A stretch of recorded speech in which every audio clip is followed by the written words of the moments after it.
Good evening, I'm Stephanie and I'm doing with metric number 85811. Today, I will begin the presentation with the objective of benchmarking. Benchmarking is a vital process for evaluating and comparing an organization's performance, processes, and strategies against industry leaders to identify gaps and opportunities for improvement.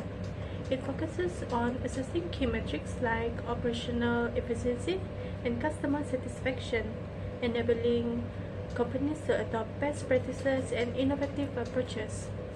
By leveraging insights, again through benchmarking, organizations can drive strategic decision making, enhance competitiveness, and achieve sustainable growth in a rapidly evolving market.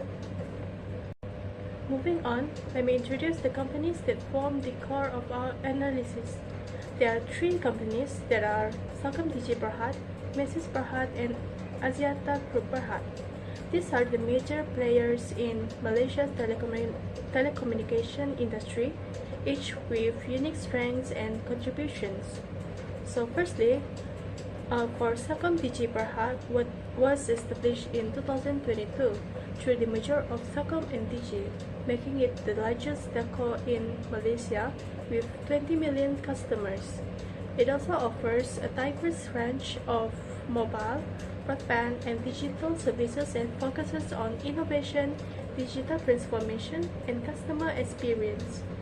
Notably, Celcom Digi is jointly owned by Axiata and Telenor, with each holding a 33.1% stake.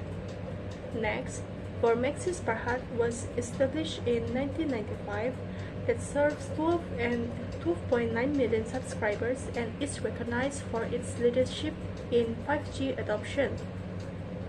The company provides prepaid, postpaid, fiber, and enterprise solutions and is well known for its Mesis One ecosystem. It is also listed on Bursa Malaysia and forms part of the FTSE Bursa Malaysia KLCI. And lastly, for Axiata Group Berhad, it is a multinational telecom giant established in 2008. Axiata operates across Asia, including Malaysia and 6 other countries, and is a key shareholder in Celcom Digi, driving 5G and digital innovation. With a market capital of RM 26 billion, Axiata is a regional leader shaping the future of telecommunications. Hi, my name is Tan Kai Hong with the matrix number 85881. I will present a performance analysis of the benchmark company, which is Axiata Group Berhad, focusing on its profitability and efficiency. Starting with profitability, the gross profit margin was slightly declined, moving from 92% to 89%, which indicates a slight reduction of Axiata's ability to maintain its cost effectiveness in generating revenue. More concerning is the operating profit margin, which dropped sharply from 0.49 to 0.12. Similarly, the net profit margin also dropped to 0.36, further emphasizing Axiata's struggles to convert the revenue into profit. Now, for the efficiency, Axiata's asset turnover remained consistently the lowest among all the benchmark companies, reflecting the challenges in utilizing its assets to generate revenue.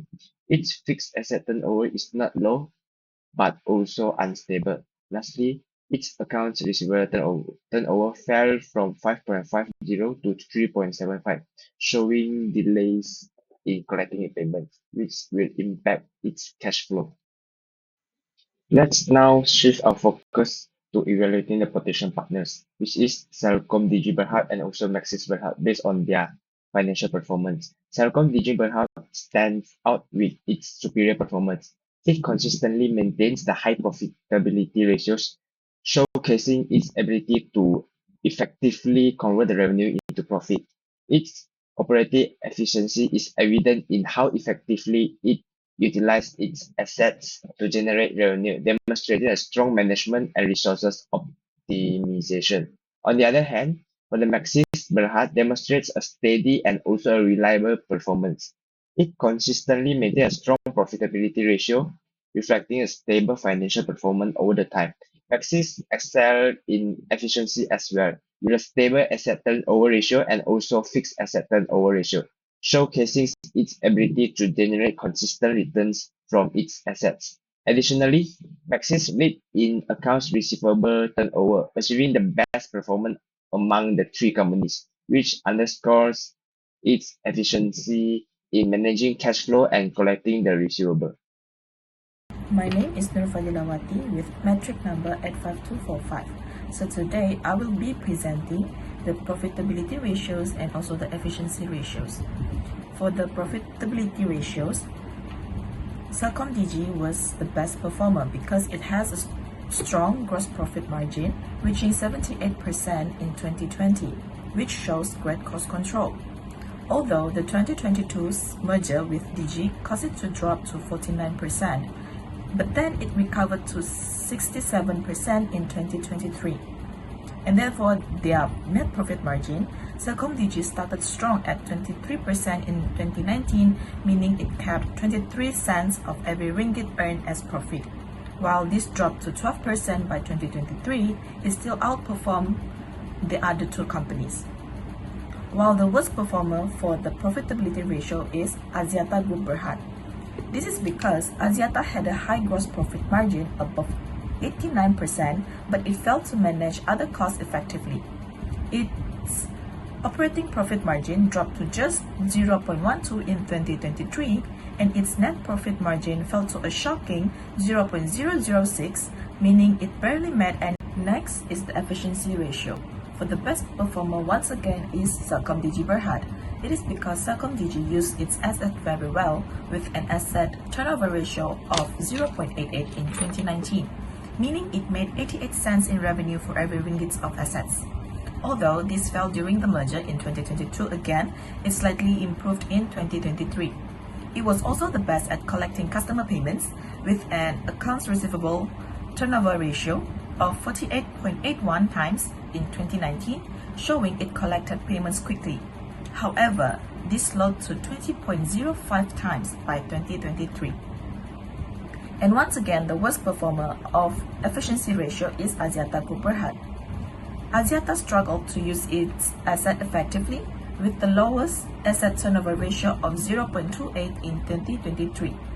Its accounts receivable ratio was also poor at just 3.75 times in 2023, meaning it was slow to collect payments from customers. So the conclusion for profitability and efficiency ratios, CelcomDigi is the best performer because of its good cost management and also consistent revenue, and also its efficient way in using asset and also collecting payments. Meanwhile, Axiata on the other hand struggled to turn its high gross profit margin into actual profit due to poor cost control, and also they need to improve how it uses their resources and also manage the customer payments. Hello, I'm Mohammad Shafiq with metric number 84581. I will highlight the best performers in capital ratios and market performance among CelcomDigi Berhad, Maxis Berhad, and Axiata Group Berhad. Capital ratio analysis. First, debt to equity ratio. CelcomDigi Berhad stands out, significantly improving its ratio from 11.35 in 2019 to 1.21 in 2023. This reflects a strong shift towards equity financing, reducing financial risk. Second, net capital ratio. Again, CelcomDigi shines by lowering its ratio from 0.92 in 2019 to 0.55 in 2023, signaling reduced reliance on debt for operations. Third, equity ratio. Axiata Group Berhad maintained stability at 0.36 in 2023, showcasing effective equity financing, while CelcomDigi displayed resilience with a major improvement post-merger. For market performance, firstly, earnings per share. CelcomDigi displayed strong recovery, reaching 13.23 cents in 2023, signaling robust post-merger efficiency. Next, dividend per share. Maxis Berhad led consistently, delivering 20 cents in multiple years, demonstrating steady shareholder returns. Lastly, book value per share. Axiata Group Berhad performed the best here, maintaining the strongest book value per share across the years, reflecting solid financial stability. To enhance corporate governance practices, we propose several actionable suggestions. First, stricter policies for disclosing potential conflicts of interest should be implemented, supported by automated system to identify conflicts proactively. Second, boards can increase oversights by including more independent directors and forming specialized committees for governance areas like ethics and risk management. Transparency is another critical area. Companies should improve real-time reporting and ESG data disclosures. Lastly, regular ethics training and better whistleblowing protections will help promote a culture of accountability and integrity. Now, let's compare the existing governance practices of CelcomDigi, Maxis, and Axiata. First of all, CelcomDigi leads in areas like conflict of interest management and transparency.